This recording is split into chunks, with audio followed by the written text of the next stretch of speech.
దేవుని ప్రేమించాలనే, దేవుని సంతోషపరచాలనే తీవ్రమైన కోరిక.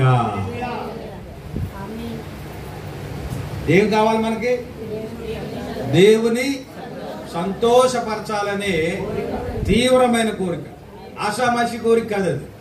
తృష్ణ అంటారు దాన్ని. దుప్పి నీటి వాగుల కొరకు ఆశపడినట్టు దేవా నా ప్రాణము నీ కొరకు తృష్ణ గొనుచున్నది. ఆ తృష్ణ అంటే తీవ్రమైన కోరిక, బలమైన కోరిక. అది ఎవరి పట్ల ఉండాలి మనకి? దేవుని పట్ల. దేవుని పట్ల అంటే దేవునిని మనం ఏ విధముగా సంతోషపరచాలనేది ప్రతిసారి మనము ఆలోచించుకుంటూ వెళ్ళాలి. ప్రతిసారి మనము మన జీవన విధానంలో ఉదయం నుంచి సాయంత్రం వరకు ఈ రోజు నేను ప్రభువుని ఏ విధంగా సంతోషపెట్టాను అని ఒక్కసారి ఆలోచించుకోవాలి. ఈ రోజు దేవుణ్ణి ఎలా సంతోషపెట్టాను నేను? ప్రభు ఈ రోజు నా వల్ల ఏమైనా ఆనందించాడా, బాధపడ్డా? దేవుడు బాధపడతాడా లేదా? నరులను ఎందుకు పుట్టించానా అని ఆయన మనసులో సంతాపపడ్డాడు. కనుక ఈ రోజు నేను చేసిన ఏ పని వలనైనా దేవుడు సంతాపం నేను కలిగించానా అని మనం లెక్కలు కట్టుకుంటా ఉండాలి.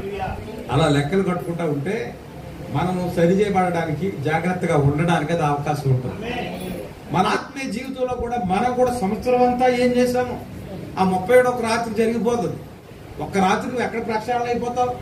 కనుక ప్రతిరోజు కూడా, ప్రతి వారము కూడా, ప్రతి నెల దేవుని సన్నిధిలో నువ్వు ప్రక్షాళన కావాలి. ప్రక్షాళన అంటే అర్థమవుతుందా? సరి చేయబడటం.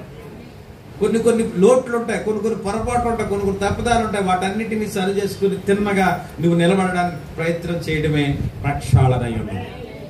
కనుక ఆ విధంగా మనం సరి చేయబడాలి. అందుకే సమాజ కూడుకులు ఉన్నాయి, నెలసరి కమ్యూనియన్ ఉంది. అవునా? 3 నెలలకు ఒకసారి ఏదో ఒక సభలు పెడుతున్నాం. సంవత్సరాంతంలో మరి పెద్ద 31 రాత్రి మరి సంవత్సరాంత కూడికి ఉంటుంది. వీటన్నిటిలో కూడా మనం దేవుని సన్నిధిలో ప్రక్షాళన కావాలి. హల్లెలూయా. అందుకే ప్రవక్త ఏం చెప్పాడంటే, ఆరాధనకు ముందు అరగంట వచ్చి దేవుని సన్నిధిలో ప్రార్థించమన్నాడు. నిన్న ఒక పెళ్లి చూశాను. ఆ వీడియో ఫేస్బుక్ లో ఒక అబ్బాయి పెట్టాడు. పైన ఏమంటాడు, ఇది క్రైస్తవ పెళ్లి అని పెట్టాడు. చూడటానికి సూట్ వేసుకున్నాడు, అమ్మాయి గౌన్ వేసుకున్నట్టు క్రైస్తవ పెళ్లి అర్థం అవుతుంది కదా. ఇది మళ్ళీ క్రైస్తవ పెళ్లి అని ఎందుకు పెట్టాడు ఆ టైటిల్ అని నేను ఆన్ చేసి చూస్తే, ఆ పెళ్లి కొడుకు సూట్ వేసుకుని మోకరించి ప్రార్థన చేస్తున్నాడు. పెళ్లిలో అసలు అడుగుతుందా? టై కదిలిపోద్దేమో, ఇరుషట్టు ఊడిపోద్దేమో, గులాబీ ఊడిపోద్దేమో, అమ్మాయి అయితే కిరీటం ఊడిపోద్దేమో, ముసుగు రాలిపోద్దేమో అని చెప్పి సర్దుకోవడంలోనే సరిపోద్ది. అవునా? గ్రూప్ లో మీకు షేర్ చేస్తాను, కావాలంటే చూడండి. అరగంట 14 నిమిషాలు ప్రార్థన చేశాడు. తర్వాత పాస్టర్ గారు ఏదో పాట పాడారు. ఆ పాట తర్వాత మళ్ళీ అమ్మాయిని ప్రార్థన చేయమన్నారు. పెళ్ళంతా మోకరించే, మోకాళ్ళ మీద నిలబెట్టి, మోకాళ్ళ మీద ఉంచి, పాస్టర్ గారు కూడా మోకాళ్ళ మీద ఉండి వాళ్ళకి ప్రమాణాలు చేయించాడు. చాలా మంచిగా అనిపించింది. చూసారా? పెళ్లికి ముందు అబ్బాయి అంత సిద్ధపడి, ప్రభువా ఇదిగో మేము ఒక కుటుంబ వ్యవస్థలో అడుగు పెట్టబోతా ఉన్నాం, మా జీవితాన్ని ప్రభువా నీవు ఆశీర్వదించు, మా జీవితాలు ఎలాంటి అరమరికలు లేకుండా, ఎలాంటి విభేదాలు లేకుండా, ఎలాంటి సమస్యలు లేకుండా. అక్కడ అంతవరకు అతడు ఉన్న జీవితాన్ని అంతటిని ప్రభు సన్నిధిలో బహిరంగంగా ఒప్పుకున్నాడు. ప్రభువా నా గతకాలం అంతా నేను చేసిన పొరపాట్లు కానీ, తప్పిదాలు కానీ ఏమున్నా అవన్నీ క్షమించిన ఆయన, ఇదిగో ఒక భార్య భర్తలకు ఎక్కడ మేము ఐక్యం కాకపోతున్నాం కాబట్టి ఈ రోజు నుంచి మమ్మల్ని నూతన పరిచి మమ్మల్ని ఆశీర్వదించి ప్రభు మైకులు ప్రార్థన చేయడం మళ్ళీ అందరూ వినేలే. హల్లెలూయా. ఎందుకు చెప్తున్నానంటే అతడు అక్కడికక్కడ ప్రక్షాళన చేయబడ్డాడు. ప్రభుకి తను తాను సమర్పించుకొని ఇక జరగబోయే, లేకపోతే ముందు నా భవిష్యత్తుని అంతటిని కూడా ప్రభువా నీ చేతిలో పెడుతున్నాను, నీవే కాపాడు, నడిపించు అని ప్రభుకి వాళ్ళు సమర్పించుకున్నారు. ఎందుకు చెప్తున్నానంటే మనకు కూడా అది అవసరమే. మనం ఎన్నోసార్లు చేయకపోయినప్పటికీ అవకాశం ఉన్నప్పుడు ఏం చేయాలంటే మనం ప్రభు సన్నిధిలో ప్రక్షాళన చేసుకోవాలి. సరే, వాక్యంలోకి వెళదాం. దేవుని హెచ్చరిక. 65 140 పేజీ మీకు మార్పు ఉంటుంది. నీవు ఏ స్థితిలో నుండి పడితివో అది జ్ఞాపకము చేసుకొని మారు మనసు పొంది ఆ మొదటి క్రియలను చేయము. అట్లు చేసి నీవు మారు మనసు పొందితేనే సరి. లేని ఎడల నేను నీ యొద్దకు వచ్చి దీపస్తంభమును దాని చోట నుండి తీసివేద్దు. ఏ స్థితి నుండి పడిపోయాం? మొదటి స్థితి అంటున్నాడు. మొదటి స్థితి అంటున్నాడు. మొదట నీకుండిన ప్రేమ అంటున్నాడు.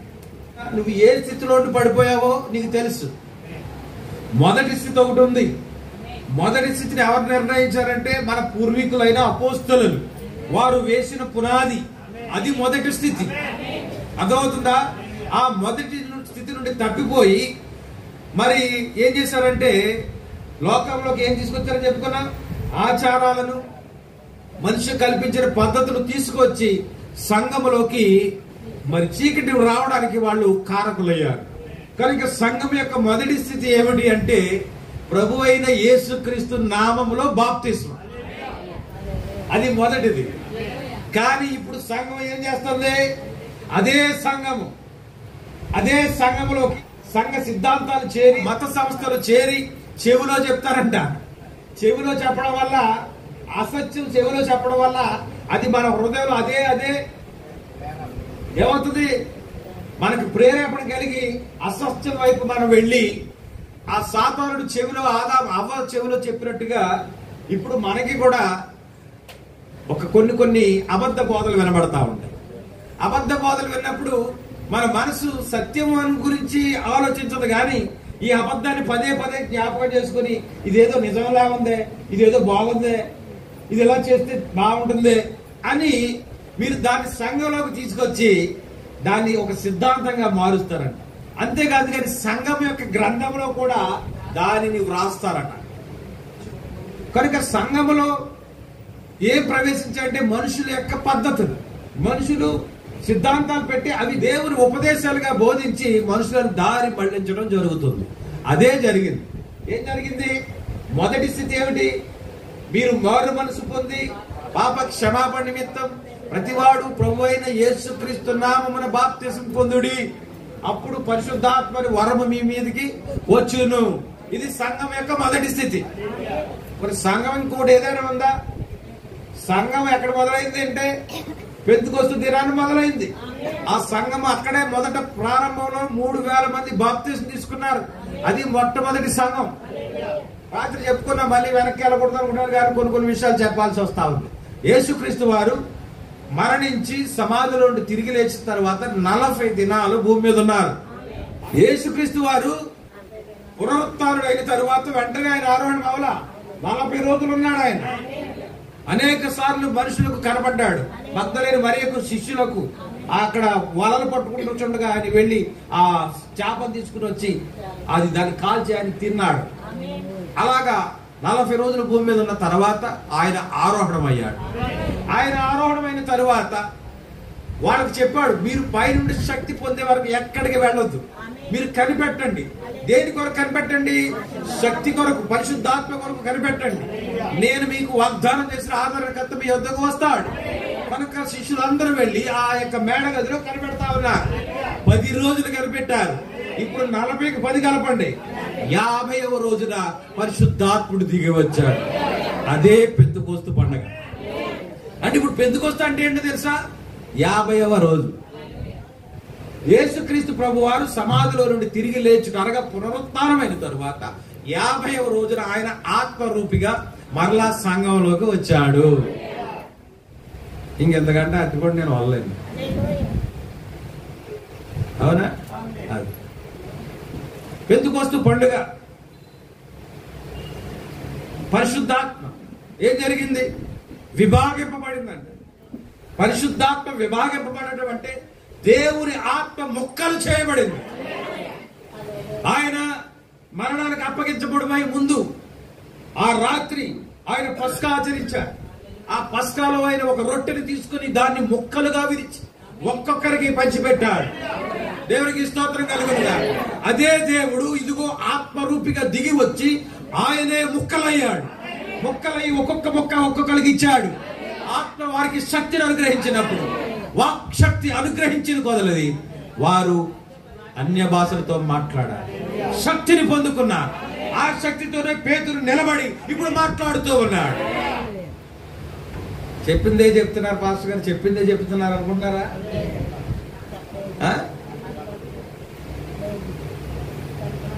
ఇప్పుడు శక్తి పొందుకుంటే ఎలా ఉంటది, శక్తి లేకపోతే ఎలా ఉంటది ఇప్పుడు చూద్దాం. పేతురు ఆ శక్తి లేకే యేసు ప్రభు పెట్టిన రొట్టెలు తిన్నాడు, యేసు ప్రభు చేపలు తిన్నాడు, యేసు ప్రభు సముద్రం మీద నడిచాడు. నన్ను నడిపించు ప్రభు అంటే కూడా లేదు, ప్రభు నడిపించినప్పుడు నడిచాడు. అయినా గాని తన స్వశక్తితో ఏ కార్యం అతను చేయలేకపోయాడు. యేసు ప్రభుని అప్పగించబడినప్పుడు ఆయన గదిలో ఆయన బంధించి ఉంచినప్పుడు ఏం జరుగుతుందో చూద్దామని ఒక ఆసక్తితో వెళ్ళాడు. కానీ ఎవరో ఒక అమ్మాయి చూసి, ఇదిగో నువ్వు యేసు ప్రభుతో కూడా తిరిగిన వాళ్ళు ఒకడివి, ఆయన ఏం బంధించలేదు, పట్టుకోండి రా అని ఎవరు అరవలేదు, నువ్వు యేసు ప్రభు శిష్యులతో ఉన్నవాడు కదా. అంట్లోకి ఏమైంది,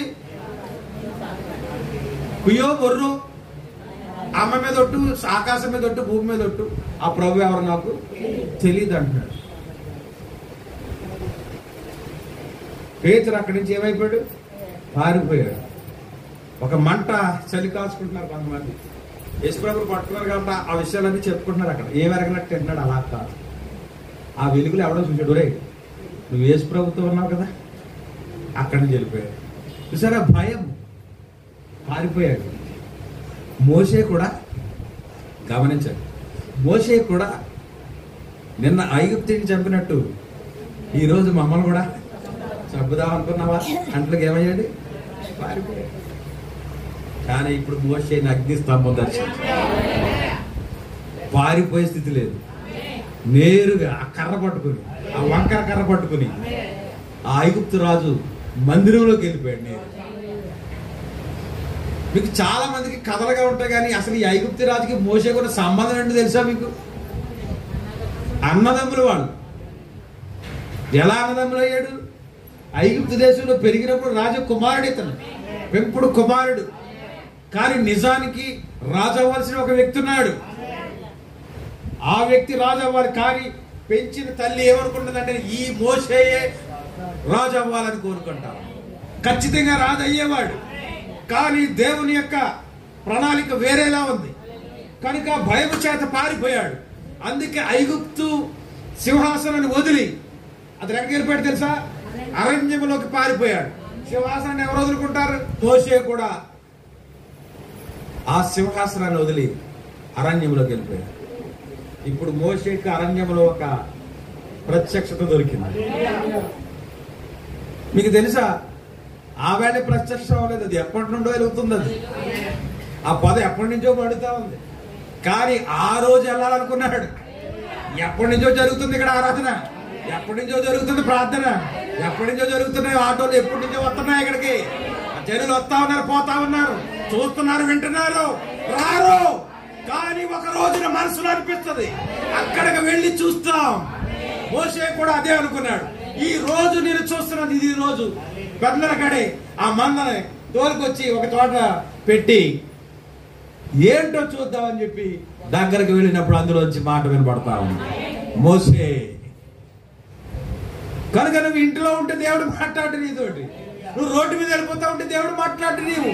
అందుకే వచ్చి చూడమని నతానియేలుతో చెప్పాడు పిలుపు. దేవునికి స్తోత్రం. ఆ అవకాశం మనం ఇతరులకు కల్పించాలి, సహోదరులకు మనం చెప్పాలి. కనుక మోషే వెళ్ళినప్పుడు దేవుడు మోషేతో మాట్లాడుతూ ఉన్నాడు. అందరిని విడిచిపెట్టి ఎవరు ఆశతో వస్తారో, ప్రభు నాతో ఈ రోజు మాట్లాడితే, ప్రభు నాతో మాట్లాడాలి అనే ఆశతో ఆకాంక్షతో వస్తారు, దేవుడు ఖచ్చితంగా వారితోనే మాట్లాడు. కనుక ఇప్పుడు మోషే ఆ అగ్ని స్తంభపు వెలుగులో ప్రభువుని దర్శించినప్పుడు వెనుదిరగలేదు. మరలా ఎక్కడి నుంచి పారిపోయాడు అక్కడికి వెళ్ళాడు. సాధ్యం అవుతుందా? పారిపోయిన చోటకి మళ్ళీ వెళ్ళడం సాధ్యం అవుతుందా? అవదే. కానీ ఇప్పుడు మోషే శక్తితో వెళ్తున్నాడు. తన మనసు యొక్క తెలివితేటలతో, తనకున్న విజ్ఞానంతో, తనకు తెలిసిన శాస్త్రాలతో వెళ్ళట్లేదు. కానీ దేని వెళ్తున్నాడు చెప్పండి? దేవుని శక్తి, ఆ అగ్నిస్తంభం. కనుక మనం కూడా జారిపోతున్నాం అంటే కారణం ఏంటి? ఎండాకు రాలిపోయినట్టు రాలిపోతాం ఒక్కొక్కసారి. ఎండికాయ ఇలా చెట్టు తిరిగితే రాలిపోతాం కదా, అలా రాలిపోతున్నాం. ఇలా రాలిపోవడానికి కారణం ఏంటంటే ఇంకా మనకి ఆ అగ్ని స్తంభం, ఆ తాకిడి మనకి ఇంకా దొరకలేదు. హల్లెలూయా. కానీ సౌలు గారికి దొరికింది. సౌలు గారికి దొరికింది. కనుక సౌలు ఆ యొక్క దేవుని ప్రజలను హింస పెడతామని తీవ్రమైన కోరికతో వెళ్తా ఉంటే దేవుడు ఊరుకుంటాడా? ఒక్క దెబ్బతో గుర్రం నుంచి కింద పడగొట్టాడు. ఆ దమస్కు గేట్ కింద అడిపోయి అంటున్నాడు, ప్రభువా నీవు డినామినేషన్ ప్రసంగం ఎలా ఉంటుంది తెలుసా? ఎవడు ప్రభువా నువ్వు? గుర్రం నుంచి కింద పడ్డవాడు అలాగ అనగలుగుతాడా? చెప్పండి.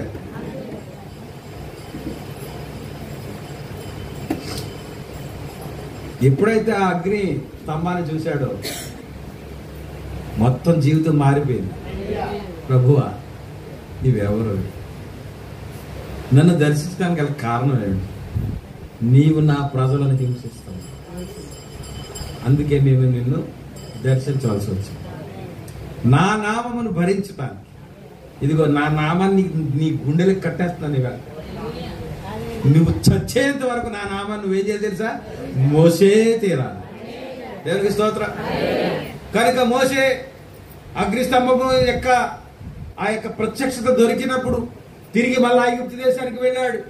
ఇదిగో సౌలు పౌలుగా మార్చబడ్డాడు. దేవుని శక్తిని తీసుకున్నాడు.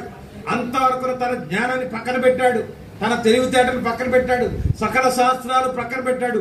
ప్రాముఖ్యంగా ధర్మశాస్త్రాన్ని పక్కన పెట్టి ధర్మశాస్త్రము కంటే ఉన్నతమైనది ఏదో ఉన్నది అని అతను గ్రహించాడు. హల్లెలూయా. కనుక సౌదీ అరేబియా వెళ్ళిపోయాడు. దేవుని చేత నడిపించబడ్డాడు. ఒంటరి జీవితం జీవిస్తూ మరి అక్కడ దేవుని యొక్క వాక్యాలను తిరిగి మరలా చదవడం మొదలు పెట్టాడు. దీనినే నేను ప్రక్షాళన అని అనొచ్చా? తెలియనిది ఏదో ఉంది, ఏదో పొరపాటు ఉన్నది, ఏదో తేడా ఉన్నది, దాన్ని నేను సరి చేసుకోవాలి. ఏంటో కాదు కానీ నీకు అగ్నిస్తంభంలో దర్శనమిచ్చిన ఆ యేసే ధర్మశాస్త్రం యొక్క పరిపూర్ణుడై ఉన్నాడు. ఈ ధర్మశాస్త్రానికి ముగింపు ఎవరంటే నీకు దర్శనమిచ్చిన యేసు. చూసారా? నీవు హింసించుచున్న యేసునన్న మాటలో ఎంత అర్థం ఉందో చూడండి. ఇంతవరకు నేను హింసించిన యేసే నేను కలిగి ఉన్న ధర్మశాస్త్రానికి ముగింపై ఉన్నాడు. ఎంత గొప్ప సంగతి ఇది. హల్లెలూయా. యేసుక్రీస్తు యొక్క గొప్పతనం అది. మనము కలిగి ఉన్న ధర్మశాస్త్రం, మనము కలిగి ఉన్న ఆచారములు, మనకు కలిగి ఉన్న పద్ధతులు, మనము కలిగి ఉన్న ప్రతి సంఘ కార్యకలాపాలు, వీటన్నిటికీ కూడా ఒక ముగింపు మన ప్రభు అయిన యేసుక్రీస్తు. అది రాత్రి అక్కడతో ముగించాను. వేరే విధంగా చెప్పొచ్చేమో కానీ ఆత్మ నడిపింపుని బట్టి. ఎఫెసు అనగా అర్థం ఏమిటంటే విశ్రాంతి. దేని నుండి విశ్రాంతి? నీవు కలిగి ఉన్న సకల కార్యకలాపాలన్నిటికీ ఒక ముగింపు. నీకు ఒక పట్టి ఉంది, ఒక రిజిస్టర్ ఉంది. ఆ రిజిస్టర్ నువ్వు సంఘ కార్యకలాపాలన్నీ రాసేసుకున్నావు. వీటన్నిటికీ ముద్రమై మూసేయి, క్లోజ్ చేసేయి. ఎందుకంటే ఇదిగో ఈవెల వైపున ఒక ముగింపు ఉన్నది.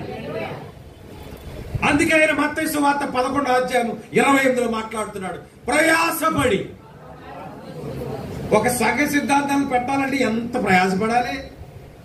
ఈ లోకంలో సంఘాలన్నిటికీ కొన్ని సిద్ధాంతాలు ఉన్నాయి. మా సంఘంలో చేరిన వాడు చప్పట్లు కొట్టకూడదు, వాయిద్యాలు వాయించకూడదు. మా సంఘంలో చేరిన వాడు శనివారం ఉద్యోగం మానేసి ఆరాధనకు రావాలి. ఎందుకంటే మా సంఘ సిద్ధాంతం ఏంటంటే శనివారం ఆరాధన. మా సంఘంలో చేరిన వాడు చిన్నపిల్లలకే బాప్తిసం. ఇలా చేసినట్లయితే మీకు స్కూల్ ఫీజులు మేమే కడతాం, సంవత్సరానికి కొంత ఎరియర్స్ ఏమో ఇస్తాం, చదువుకోవడానికి కొన్ని స్కాలర్షిప్లు ఇస్తామని చెప్పి ఒక సిస్టమ్ తయారు చేస్తారు. ప్రియులారా, నువ్వు కలిగిన ఏ సిద్ధాంతమైనా ఏ విధానమైనా వాటన్నిటికీ ఒక పరిపూర్ణమైన ముగింపు ఉన్నది. వీటన్నిటిని బట్టి మనకున్న ఈ పద్ధతులను బట్టి మనం బిజీ అయిపోతాం. వాక్యానికి సమయం ఉండదు, ఆరాధనకి సమయం ఉండదు, ప్రార్థన చేయడానికి అసలే సమయం ఉండదు. ఎందుకంటే మనకున్న కొన్ని పద్ధతులు కార్యక్రమాలు బట్టి మనం ఏమైపోయాం, బిజీ అయిపోయాడు. 11:20 చదువమ్మ మత్తయి సువార్త.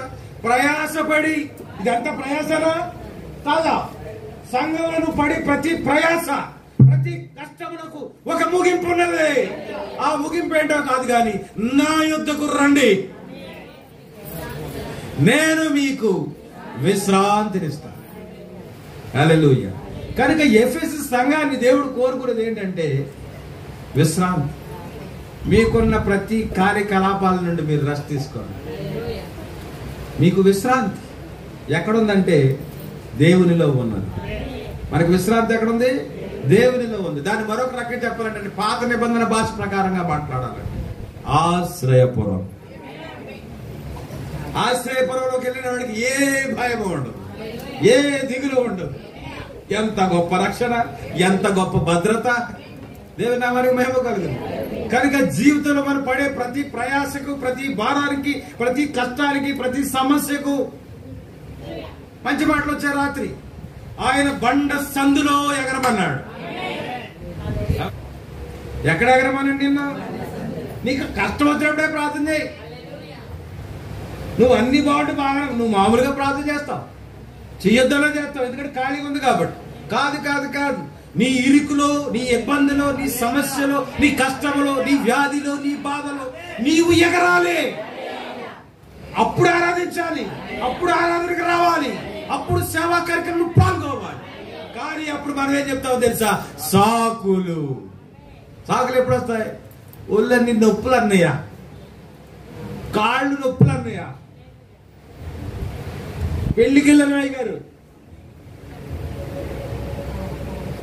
కానీ నువ్వు ఎప్పుడు ఎగరాలో తెలుసా? ఆ పెళ్ళి ఉన్నప్పుడు ఎగరాలి.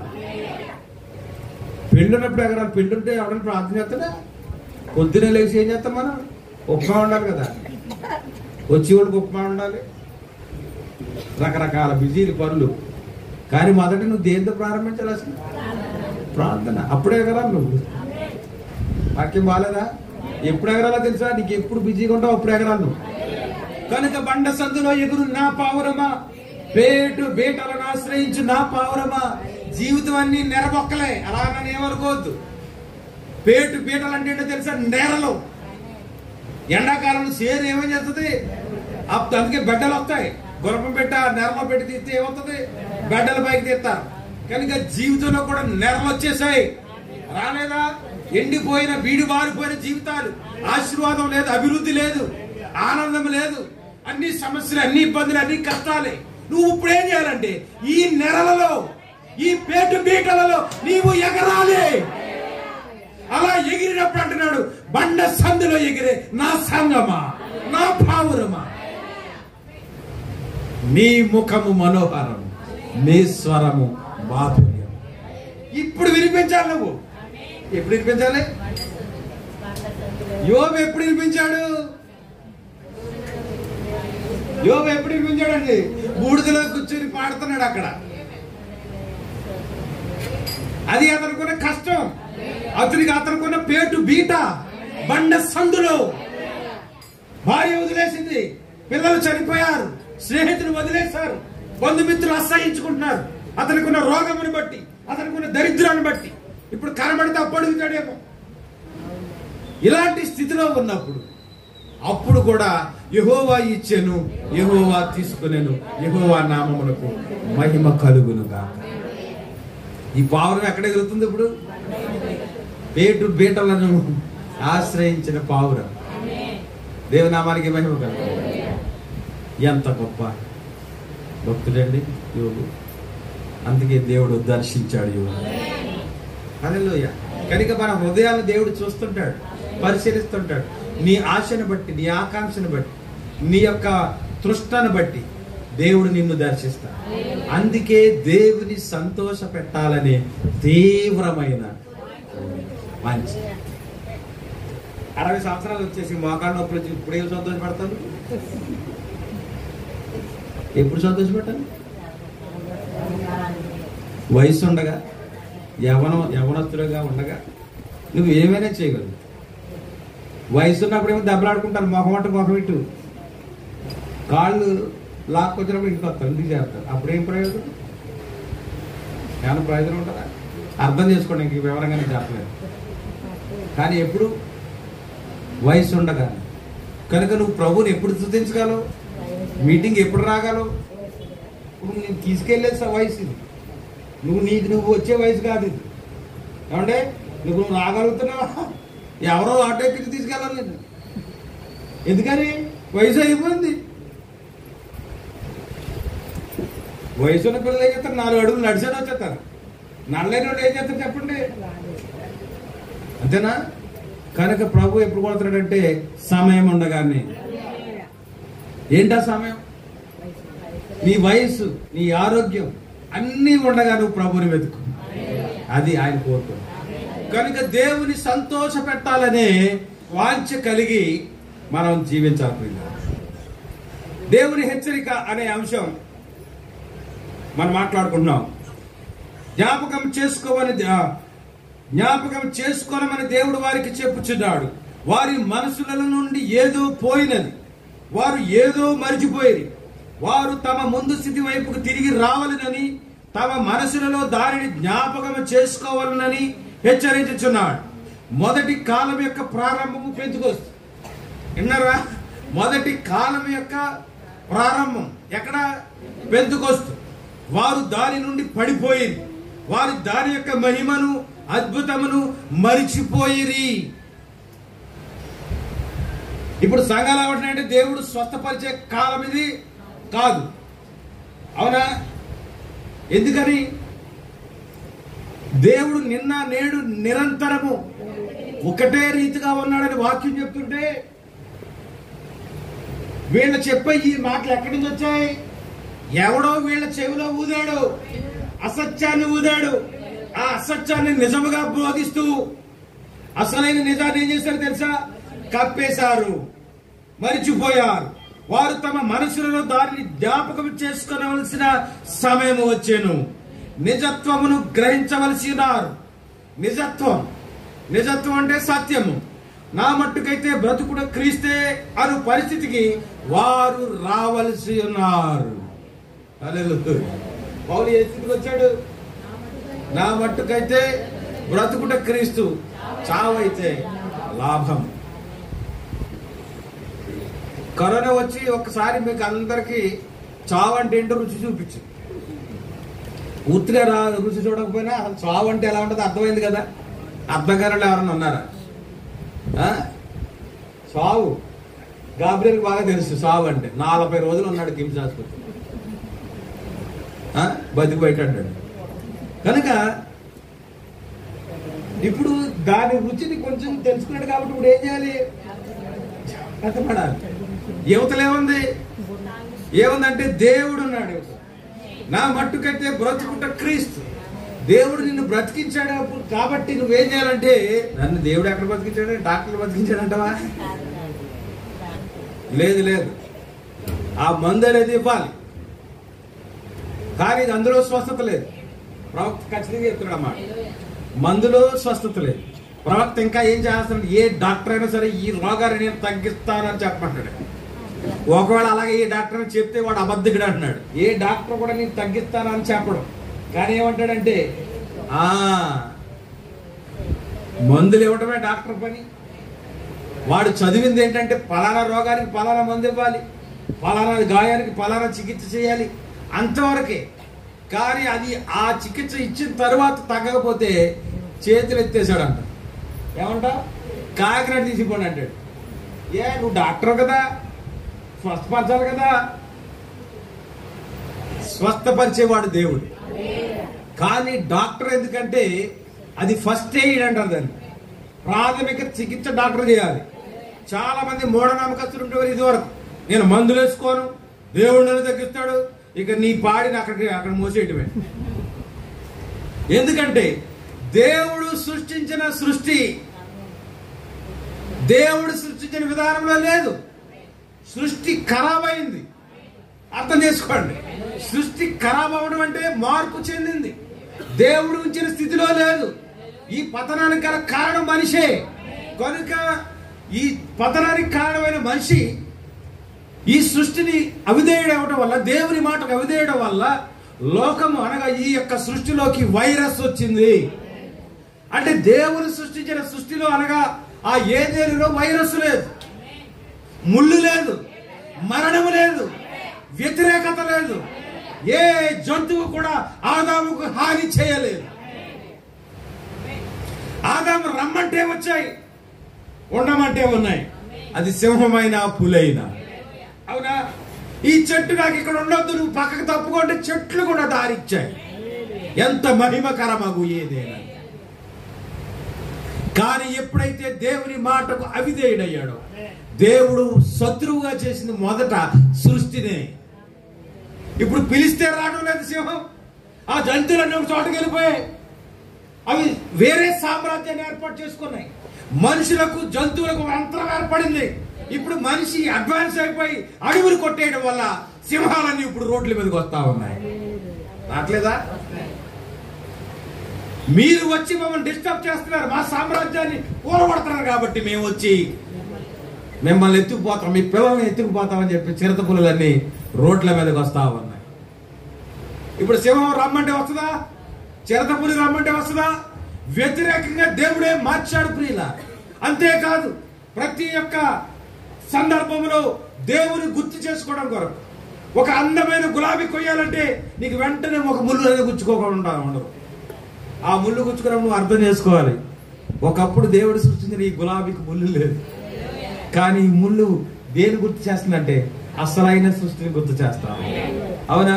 దేవుని కుమారుల ప్రత్యక్షత కొరకు సృష్టి మిగుల ఆశతో ఎదురు చూచుచున్నది. ఎందుకు? అసలైన రూపం అది కాదు. నువ్వు ఒక గులాబీ తోటలోకి వెళ్ళినప్పుడు అనుకోవాలి, ఈ గులాబీ అసలైన గులాబీలు కాదు. అసలైన గులాబీలు ఇంకెంత అందంగా ఉంటాయో.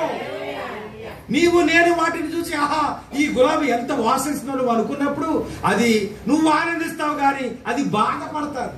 అయ్యో ఈ మానవుడు ఈ వాసన చూసే ఎంత ఆనందపడుతున్నాడే, నా అసలైన వాసన చూస్తే ఇంకెంత ఆనందపడుతున్నాడు. కనుక ఇప్పుడు ప్రతి సృష్టము కూడా మూలుగుచుందంట, ప్రభువా మాకు విడుదలి. ఈ ఆదాము మొదట ఎలాగ ఆనందించాడో ఆ విధంగా మా యొక్క ఫలాలను తింటూ మా యొక్క ఈ యొక్క సువాసనను పీలుస్తూ మమ్మల్ని చూసి ఆనందించేలాగా మమ్మల్ని తిరిగి మళ్ళీ మొదటి ఏదైనా తీసుకురా అని సృష్టి మూలుగుతా ఉన్నాడు. మానవుని బట్టి దేవుడు సృష్టిని బంధించాడు. ఇప్పుడు మళ్ళా సృష్టికి విడుదల కావాలంటే ఎక్కడ? మరలా ఈ సృష్టి మొదటి స్థానానికి రావాలంటే అదే పదే పదే చెప్తున్నాను, ప్రతిదీ కూడా మరలా పునరావృతం కావాలి. మొదటి చెప్పాను కదా, మరలా మట్టి కొండల్లో వండుకునే స్థితి రావాలి. ప్రతిదీ సైకిల్. హల్లెలూయా. సంఘము పెంతుకొస్త అనుభవంతో మొదలైంది. అది ఎప్పుడు చదువుకున్నాం? మరలా 7 సంఘకాలాలు వెళ్ళినా మరలా నువ్వు మొదటికి రావాలి. ఆ మొదటి ఉద్యమం తీసుకోవాలి. ఆ మొదటి అనుభవం నీకు వచ్చే తీరాలి. అప్పటి వరకు నీకు విడుదల లేదు. అప్పటి వరకు నీకు విడుదల లేదు. కనుక సృష్టి బంధింపబడి ఆ బంధకాల్లో ఉండి మూలుగుతావు. సృష్టి కూడా ఒక బండ సందులో ఉంది. దేవునికి స్తోత్రం చెప్తావా? సృష్టి కూడా ఆ బండ సందులో ఉండి మూలుగుతావు. ఒకప్పుడు ఇశ్రాయేలు ఆ బానిసత్వం అని ఆ ఈరుక పేటు బీటల మధ్య వాళ్ళు మొర పెట్టారు. దేవుడు వారి మొర విని మోషేని పంపించారు. ఎంత దేవుని చక్కని ప్రణాళిక ప్రియులారా. అననీయ మరియు సప్పీరాల తప్పును బయట పెట్టగలిగిన ఆ పాత స్థితికి వారు రావాల్సి ఉండిరి. ఏ స్థితికి రావాలంట? సంఘం మళ్ళీ మొదటి స్థితికి రావాలంటే ఆ మొదటిలో ఏ విధంగా వాళ్ళు విశ్వాసాన్ని ప్రారంభించారో అనగా యేసుక్రీస్తు నామముతో మొదలవుతుంది. అదే పునాది. అవునా? ఆ తర్వాత అననీయ మరియు సప్పీరాల తప్పును బయట పెట్టగలిగిన ఆ పాత స్థితికి వారు రావాల్సి ఉండిరి. ఇప్పుడు పాటర్ గారు చెప్పగలుగుతున్నారా ఎవరి మనసులో ఏముందో? కనుక సంఘం ఎక్కడికి రావాలి? మొదటి స్థితికి రావాలి. ఇప్పుడు అననీయ సప్పీరాల యొక్క మనస్సు పేతురు గారు చదువుతున్నారు. అన్నారా? వాళ్ళు ఏమనుకుంటున్నారో పేతురు గారు చదివారు. చదవట్లేదా? ఫిలిప్ చదివాడా? అక్కడ ఆ రథంలో కూర్చొని ఆయన ఏం చదువుతున్నాడో ఎక్కడో ఉన్న పేతురు ఫిలిప్కి అర్థమైపోయింది. పరిశుద్ధాత్మ, అదే పరిశుద్ధాత్మ పేతురులో ఉండి ఇదిగో అననీయ సత్పురాలు మందిరానికి వస్తున్నారు, ఈవేళ కట్టలట్టుకుని ఇవి ఆ కట్టలు చూడకు, ఓ కట్ట ఇంప్లీట్ అవుతున్నారు. అది ముందేమనుకున్నారు? మొత్తం ఇవ్వాలనుకున్నారు. తర్వాత ఏమైంది? మనసు మారిపోయింది. ఏమైపోయింది? ఆ మొదటి స్థితిలో ఏంటి? ఉత్సాహంగా ఇచ్చారు.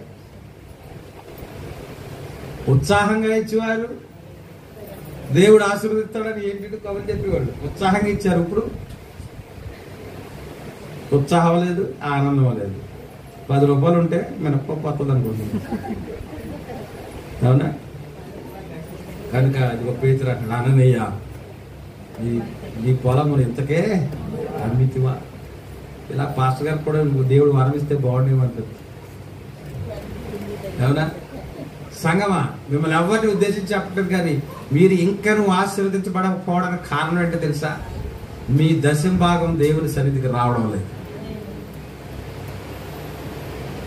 అదేంటి బాబయ్య, మాకు చాలా కష్టాలు ఉన్నాయా, వచ్చింది సరిపోవట్లేదయ్యా, తోక అందట్లేదయ్యా, నువ్వు ఇచ్చి చూడు.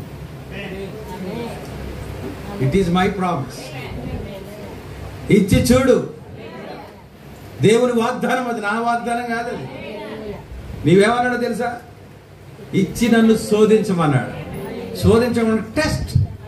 ఒక్కసారి ఇచ్చి చూడవయ్యా. నీ కొట్లలో ధాన్యం, నీ ధాన్యాగారములో నీ ద్రాక్ష గెలలు ఇంకా చాలా చక్కగా వర్ణిస్తా ఉన్నాడు ద్వితీయోపదేశ కాండం. కనుక ఇవ్వక మనం పాడవుతున్నాం. దేవునికి స్తోత్రం. కానీ ఇచ్చేవారిగా ఉండండి. ఆ ఇచ్చేది ఏదో సమృద్ధిగా ఇవ్వాలి. దశభాగం అంటే దశభాగం, మళ్ళీ అందులో తిరిగేలేదు. దశభాగం అంటే దశభాగం. 12 రూపాయల దశభాగం ఎంత చెప్పు. మనం ఆ 20 పైసలు కూడా దేవుని సన్నిధిలో వేయాలి. అవసరమైతే 80 పైసలు కలిపి 2 రూపాయలు అన్నవి, కానీ 20 పైసలే కదా అని రూపాయి వేసావు అనుకో, 20 పైసలు దేవుని నువ్వు బాకీ. అర్థమవుతుందా? నేను ఎప్పుడు బాకీ ఉన్నాను ప్రభువా నువ్వు ప్రార్థన చేయొద్దు. ఆయన అన్ని కౌంట్ చేసుకుంటాడు.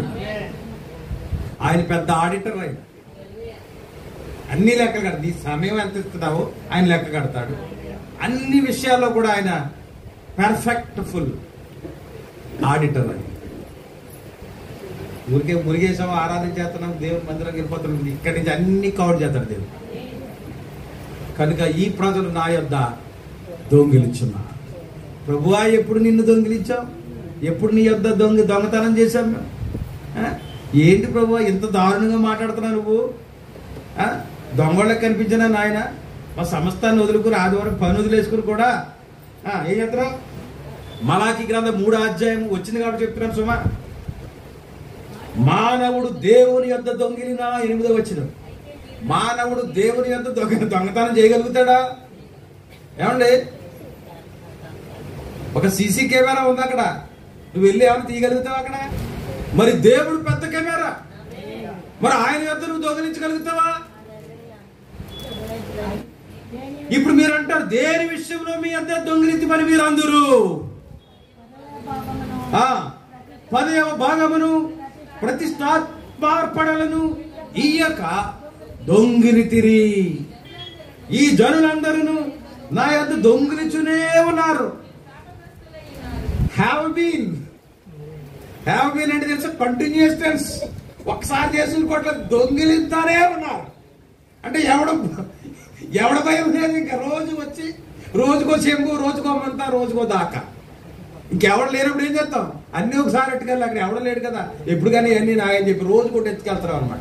అందుకని దొంగిలించుతూనే ఉన్నారు. మీరు శాపగ్రస్తులై ఉన్నారు.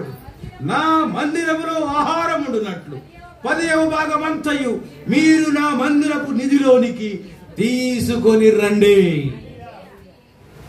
ఇంకా ఉంది, దీని చేసి మీరు నన్ను శోధించిన ఎడల నేను ఆకాశపు వాకిళ్లను విప్పి పట్టజాలనంత విస్తారముగా దీవెనలు కుమ్మరించుదునని సైన్యములకు అధిపతి యెహోవా సెలవిచ్చుచున్నాడు. ఇంకా చాలా ఇంటికి చదవండి. మీ పంటను తిరివేయి పురుగులను నేను గర్తించదను. ఈసారి పంట పండలేదండి అయ్యగారు, ముందుసారి పంటకి ఇవ్వలేదన్నమాట నువ్వు అర్థం. మీ పంటను తిరివేయి పురుగులను నేను గద్దించదను, అవి మీ భూమి పంటను నాశనము చేయవు.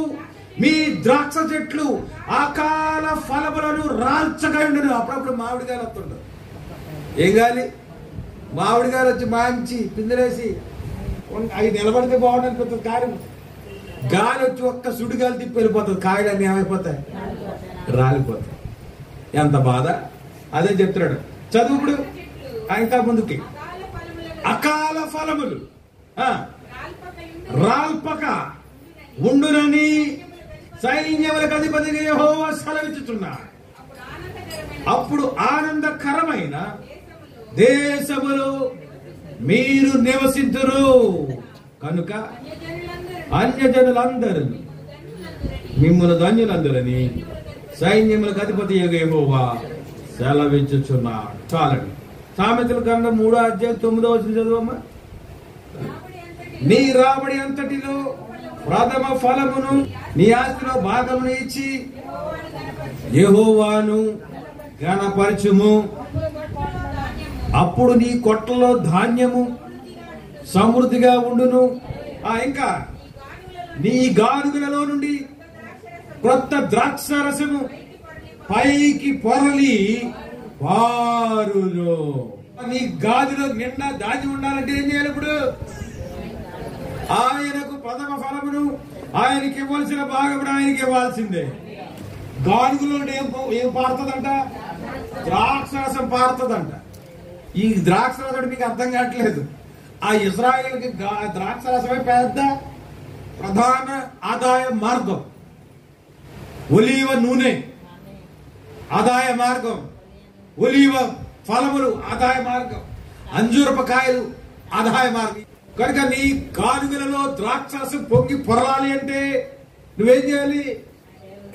ఆయనకి ఇవ్వాల్సినవన్నీ కూడా ఇచ్చారు. మొదటి నుంచి చదువు, మళ్ళీ అదే వచ్చిన 9వ వచనం.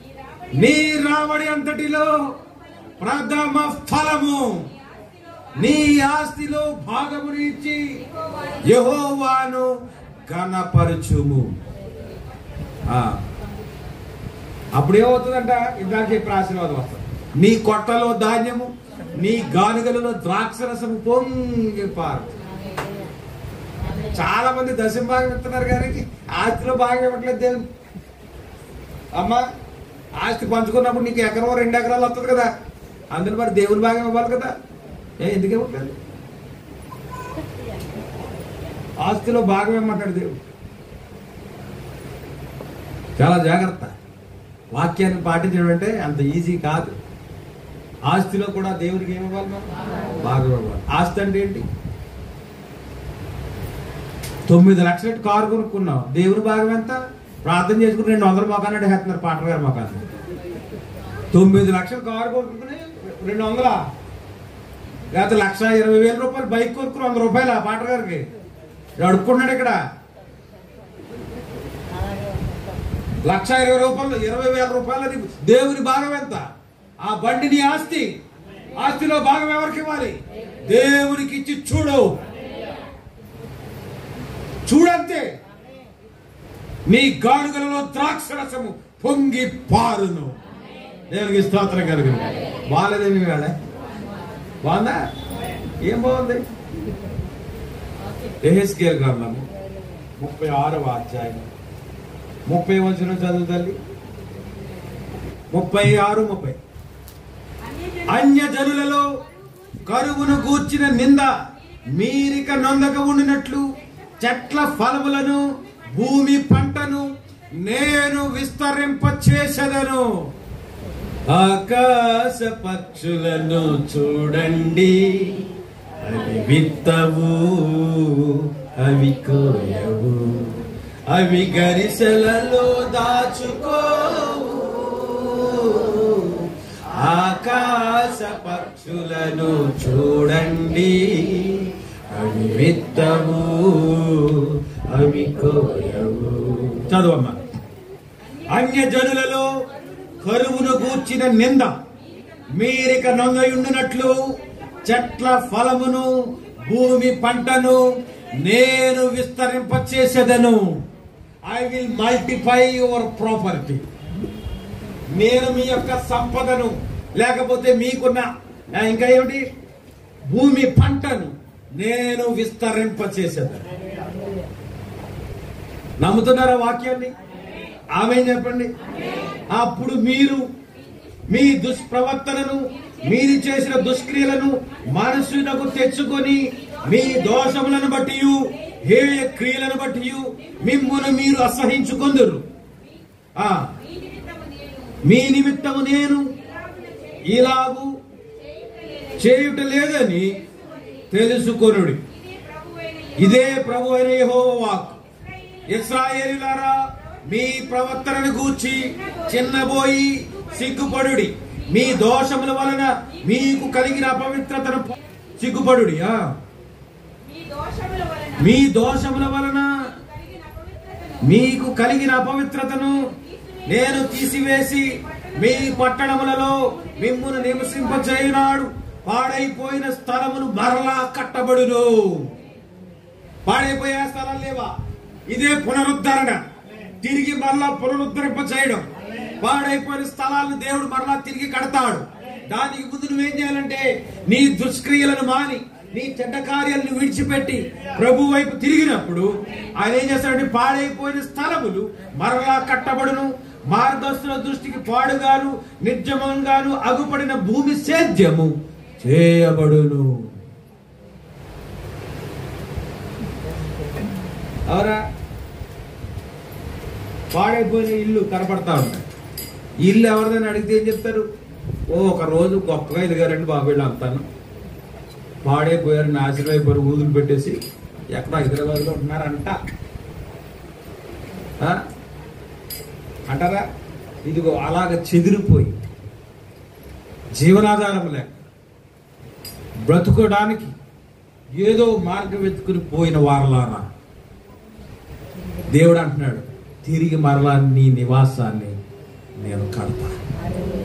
మరలా అక్కడ ఏం వెలుగుతాయి తెలుసా? నీవు వెలుగుతావు. పాడుగాను మార్గదర్శన దృష్టికి పాడుగాను నిజముగాను అగుపడిన భూమి సేద్యము చేయబడను. పంట పండకుండా వదిలేసి వెళ్ళిపోయినటువంటి ఆ బీడు భూమిని దేవుడు ఏం చేస్తాడు తెలుసా? సస్య శ్యామలముగా మారుస్తాడు. దేవునామానికి మహిమ కలుగును. హల్లెలూయా. దేవుడిచ్చిన వాగ్దానం అది. పాడైన భూమి ఏదేను వనము వలె ఆయననియు పాడుగాను నిర్జముగా ఉన్న ఈ పట్టణములు నివాసులతో నిండి ప్రాకారము గలవాయననియు జనులు చెప్పుదురు. ప్రాకారం ఎప్పుడు కడతాం? కంచె ఎప్పుడు కడతాం? పంట బాగా పండిస్తే ఏమండి, ఎవరో ఎత్తుకుపోకుండా కోసుకుపోకుండా దడికాడు. నువ్వు మరలా దడికట్టే స్థితి దేవుడు మళ్ళీ నీకు ఇస్తాడు. పంట పండకపోతే ఏం చేస్తావు? గేదెలు తినేసి తినేని అని ఊరుకుంటావు. కానీ ఇదిగో ఏం చెప్తున్నాడు చూడండి. పాడైన భూమి ఏదేను వనము వలె ఆయననియు వాడుగారు నిత్యముగా ఉన్న ఈ పట్టణములు నివాసులతో నిండి ప్రాకారములు గలవాయననియు జనులు చెప్పుదురు.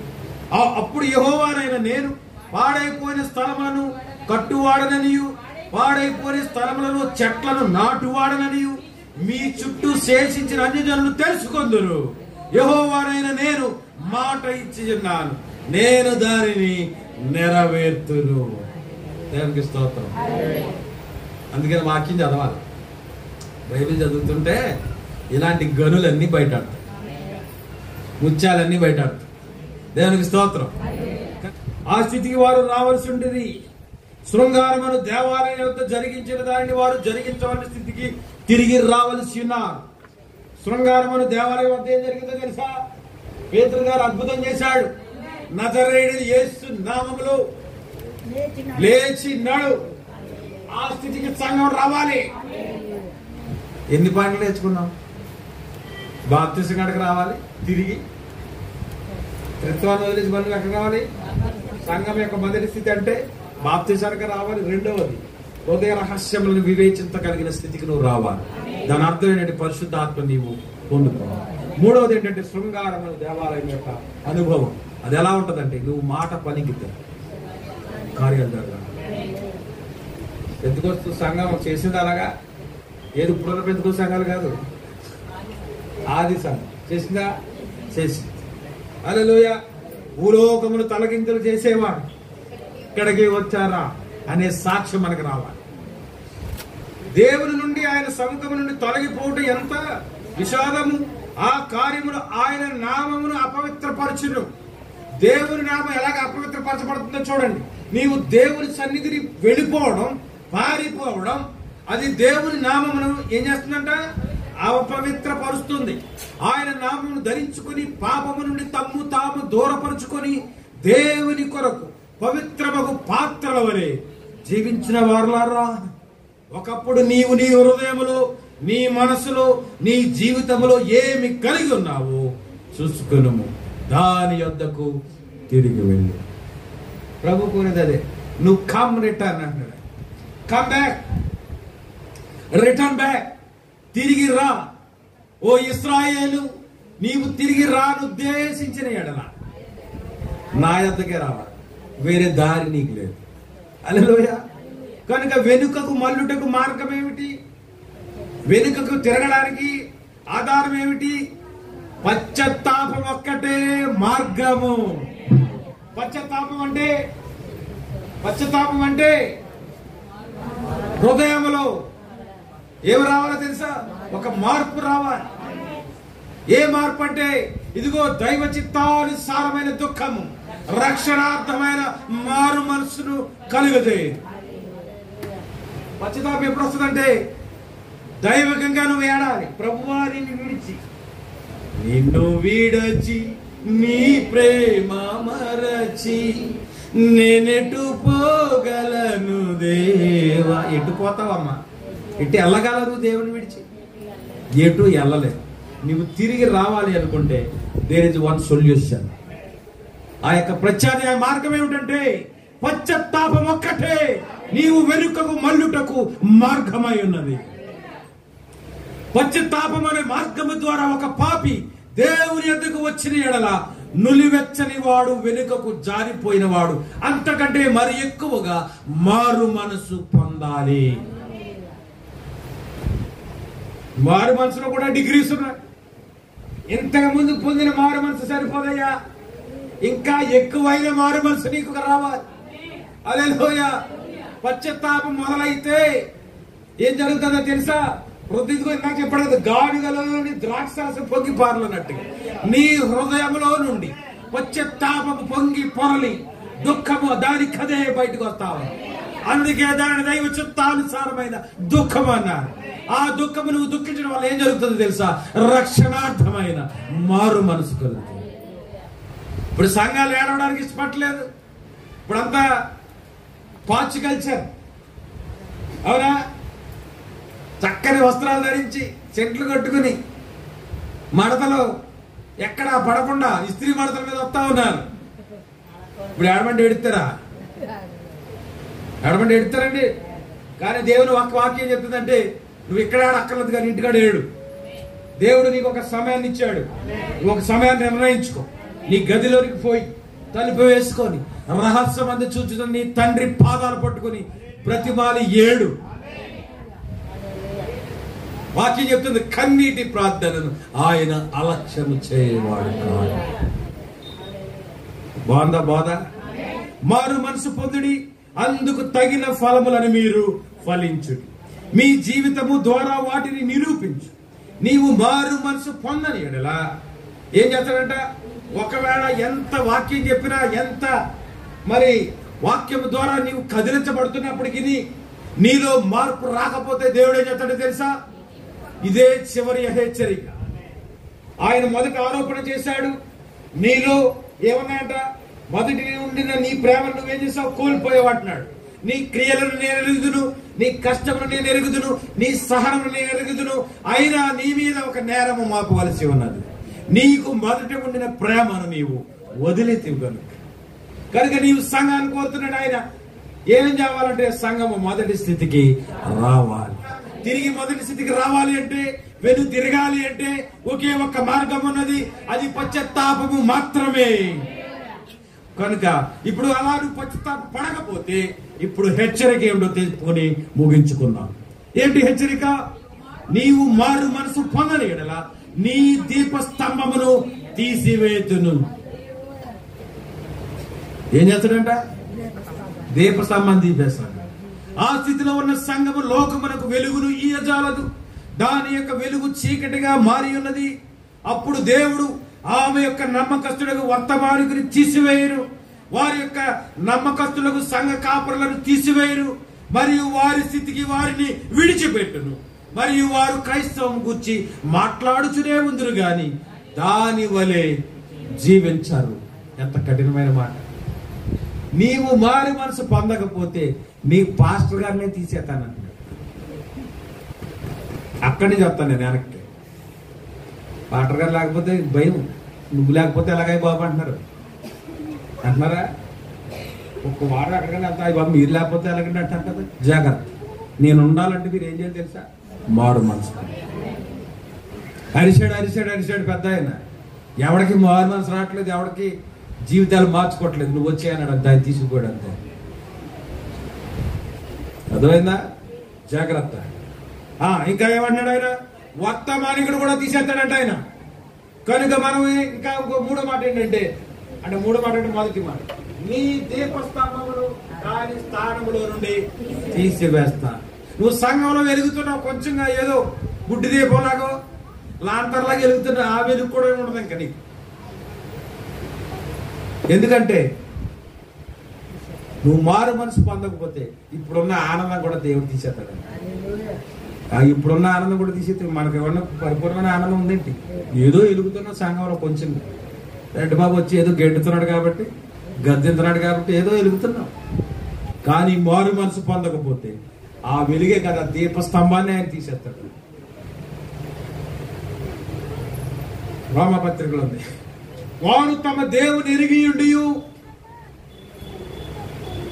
దేవునిని మహిమపరచనందున దేవుడు ఏం చేసినా తెలుసా?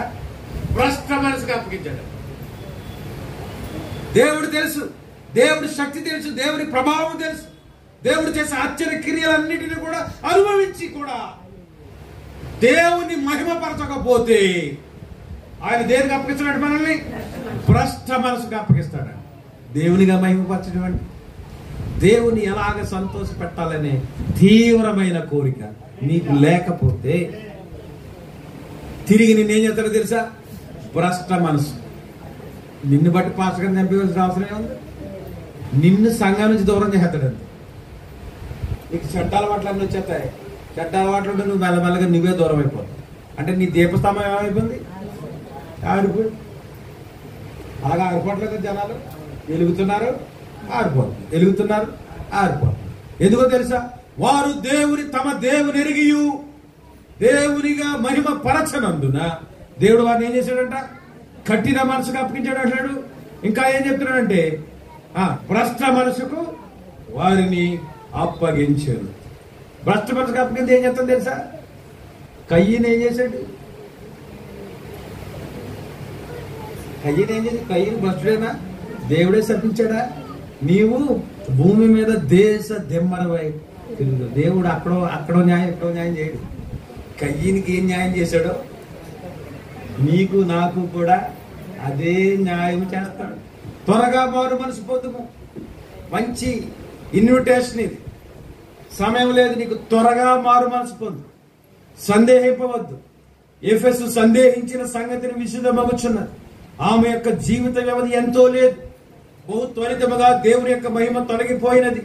ఆ పట్టణం తర్వాత కొద్ది కాలమునకే శిథిలావస్థలకు వచ్చినది. ఎఫెసు ఏమైపోయింది? శిథిలం అయిపోయింది. దాని యొక్క మహిమకరముగా ఆలయము రూపము లేని దిబ్బగా మిగిలినది. ఆ భూమి యొక్క బురదగుట్టగా మారినది. నీటి మొక్కలు దానిలో పెరిగి ఉండెను, జనులు మిగిలలేదు. ఒక చిన్న గ్రామముగా అది మారినది. అందులో కొద్ది మంది జనులున్నారు, వారు అవిశ్వాసులు. ఒక్క క్రైస్తవుడు కూడా మిగిలి ఉండలేదు. దాని స్థానంలో నుండి దీపము తీసివేయబడింది. ఒక్క క్రైస్తవుడు కూడా మిగలలేదు. ఎంత స్థితి, ఎంత దారుణమైన స్థితి ఎఫెసీ సంఘానికి. ఇప్పుడు ఆమె మారు మనసు పొందలేకపోయినదని దాని అర్థం కాదు. మనము మారు మనసు పొందలేమని దాని భావము కాదు. మనము పొందగలం, కానీ అది త్వరగా జరగవలేను. భ్రష్టమతకు అప్పగించినంత మాత్రాన మారు మనసు ఇక రాదని మనం అర్థం చేసుకోకూడదు. దేవుడు అవకాశం ఇస్తాడు. వాక్యం ఉంది, మారు మనసు పొందుటకు దానికి అవకాశం ఇచ్చితేనే గాని. దేనికి? సంఘానికి. అది తిరిగి నా యొద్దకు రాలేదు కనుక ఇప్పుడు మనకి ఒక పిలుపు వస్తా ఉంది. ఇప్పుడు ఆమె మారు మనసు పొందలేకపోయినదని దాని అర్థం కాదు గాని, మనము మారు మనసు పొందలేమని దాని భావము కాదు గాని, మనము పొందగలము. కానీ అది త్వరగా జరగాలి. ఈ మారు మనసు అనే ప్రక్రియ త్వరగా జరగాలి. దుఃఖముతో నిజముగా మనము దేవునికి కేక వేయవలె. ఆ హృదయ కేకను విని దేవుడు మనలను చక్కబర్చును. ఆమేన్, హల్లెలూయా. మహిమ మరలా తిరిగి వచ్చును అనగా నీ దీపస్తంభాన్ని మరలా ఆయన నిలబెడతాడు. పడగొట్టువాడు ఆయనే, నిలబెట్టివాడు ఆయనే. తిరిగి మరలా ఒత్తి వెలిగిస్తాడు ఆయన. మరలా నువ్వు సంఘములో వెలగగలుగుతావు. సంఘములో మరలా నువ్వు మొదటి స్థితి తీసుకోగలుగుతావు. నీవు పునరుద్ధరించబడతావు. నీకుండిన మొదటి స్థితి మరలా ఆయన నీకు ఇస్తాడు. దేవుడు కోరుకున్నాడు. దేవుడు చేసిన నేరారోపణ కూడా అదే, హెచ్చరిక కూడా అదే. మొదట నీకున్న స్థితిని నువ్వు కోల్పోయావు కాబట్టి మరలా నువ్వేమవ్వాలి? హల్లెలూయా. అది ఎఫెసీ సంఘం అనుకుంటారా? ఈ సంఘ కాలంలో ఉన్న క్రైస్తవ విశ్వాసులు కూడా అదే మాదిరిగా ఉన్నారు. ప్రతి కాలంలో అవే రిపీట్ అయ్యాయి. మొదటి వెలుగే రెండో వెలుగులోకి వచ్చింది. ఆ రెండో వెలుగే మూడో వెలుగులోకి వెళ్ళింది. ఆ వెలుగు అలా కంటిన్యూ అయింది. అలాగే సాతాను శక్తి కూడా సంఘమును మెల్లమెల్లగా మరి లోకంలోకి లాగివేయడానికి ఒక కాలం నుండి ఒక కాలంలోకి అడుగుపెట్టాడు. కనుక దేవుని నుండి దూరం అయిపోయిన వారు, తమ స్థితి నుండి పడిపోయిన వారు ఒక మొదటి సంఘ కాలంలోనే కాదు కానీ అన్ని సంఘ కాలములు గుండా ఉన్నారు. ఇప్పుడు లేరా? ఇప్పుడు పడిపోవట్లేదా? ఇప్పుడు జారిపోవట్లేదా? ఇప్పుడు మొదటి స్థితి కోల్పోవట్లేదా? దేవుని కొరకు ఎన్నో వీర శూర కార్యములు చేసిన వారంతా ఈ వేళ ఎక్కడో ఉన్నారు. కారణం ఏమిటంటే ఏర్పరచబడిన వారిని సహితం మోసపుచ్చుటకై ఎవరిని మురింగుదనా అని సాతానుడు గర్జించే సింహం అనే తిరిగి రావచ్చు. కనుక అపవాదికి చోటు ఇవ్వకండి. దేవుని ఆత్మకు అవకాశం ఇవ్వండి. దేవుని ఆత్మను మరి మీరు ఆహ్వానించండి. దేవుడు మీ హృదయాల్లోకి వచ్చి మిమ్మల్ని తిరిగి మరలా పునరుద్ధరించును గాక.